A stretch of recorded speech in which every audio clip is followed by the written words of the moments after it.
खुलुमबाय नोंथांमोनखौ आरोबाव फिन खेबसेबाव गोसो गोथारै बरायबाय। दिनै 19 आगष्ट 2020 बुधबार।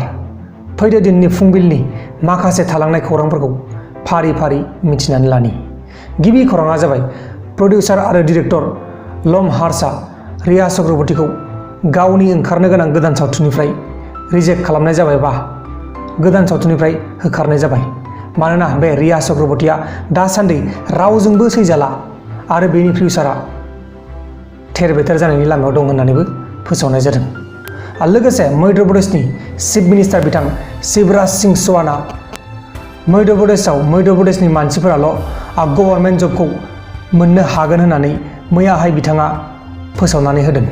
गुबुन खौराङा जाबाय दिल्ली पुलिसआ सानै प्रधान मन्त्रि शिक्षु बिकास यजना मुंनि नकलि स्किम बहननानै फरायसाफोरनिफ्राय रां लुथिनायफोरखौ मैयाहाय एरेस्ट खालामनो हाबाय होननानै फोसावनाय जादों। दानिया फैदो गुबुन खौराङा जाबाय केरेलानि इडुक्की जिल्लानि हा गुगानाय जाथायाव आरोबाव गोदानै 3 गोथै देहाखौ दहाय फुङाव रिकभार खालामनो हादों। दासिमबो गासै 9 जन सुबुंफोरा बे लेन्डस्लाइड जानाय जाथायाव गोमानानै दङ आरो बे जाथायाव दासिम थैनाया 61 जन जाबाय। लोगोसे रामलीला फेस्टिभेल सेलिब्रेशन खालामनायखौ कर'ना भाइरासनि रुल्स आरो गाइडलाइन्सफोरखौ मेनटेन खालामनानै खुंफुंनांगोन होननानै दिल्लीनि बिजेपिनि प्रेसिडेन्ट बिथां आदेश गुप्ताया बुंदों।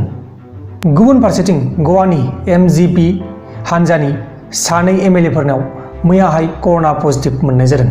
दा बिसोर 2 एमएलएखौ गवानि कर'ना सेन्टाराव लांनाय जाबाय। दानिया फैदो गुबुन खौराङा जाबाय बेंगालराव आब्दुर रहमान होननाय सासे डक्टरखौ आइएसआइएस हानजाजों लिंक दं होननानै एनआइएआ मैयाहाय एरेस्ट खालामनाय जाबाय। एनआइए माने नेशनेल इनभेस्टिगेशन एजेन्सि। गोसोआव लाबानो जाबाय पुलिसनि जानो गोनां एग्जामाव फैनोबो हागौ।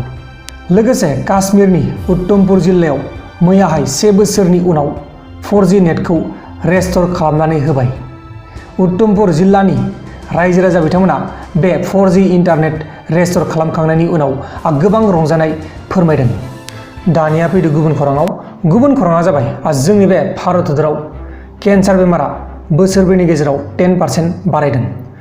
2016 निफ्राय 2020 सिम गासै 13,09,000 सुबुंफोरा बे बेमारजों सन्देर जाबाय।